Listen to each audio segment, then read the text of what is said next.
মানুষের জীবনে খারাপ সময় আসেই, এন্ড খারাপ সময় এটা হয়তো ভাগ্যের কারণে আসে বা হয়তো নিজের গাফিলতি ছিল। তার মানে এই না যে সবকিছু শেষ।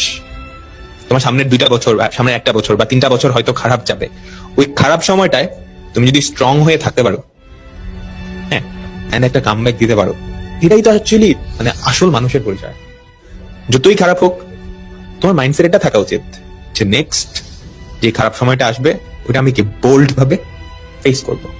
ওকে, আর আরেকটা কথা আমি এটা বারেবারেই বলি যে বর্তমান যুগ যেভাবে র্যাপিডলি চেঞ্জ হচ্ছে, আর্টিফিশিয়াল ইন্টেলিজেন্স বা এই সমস্ত জিনিস আসার পরে নেক্সট 4-5 বছরে আমাদের ক্যারিয়ার কিংবা পড়াশোনা এগুলার ইম্পর্টেন্স কতটুকু থাকবে এটা আসলে বলা এখন খুবই টাফ।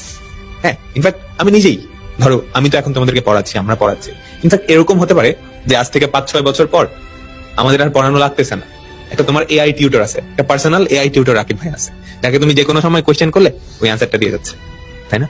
সো 4-5 বছর পর ম্যাক্সিমাম ক্যারিয়ারেরই এরকম অনেক চেঞ্জ চলে আসবে। সো ডেফিনেটলি তোমার অনেক কিছু করার সুযোগ থাকবে। আর এখন যে পড়াশোনা করতেছো, পড়াশোনাই যে সব সময় কাজে লাগবে বা এটাই যে একমাত্র জিনিস, এটাও না, এটাও মাথায় রাখো। সো এটা করলে হয়তো তোমার স্টেবল একটা ক্যারিয়ার বা একটা জিনিস চলে আসবে, বাট এটা নাই তার মানে এরকম না যে সবকিছু শেষ। অনেক কিছু করার অপরচুনিটি সামনে আসবে।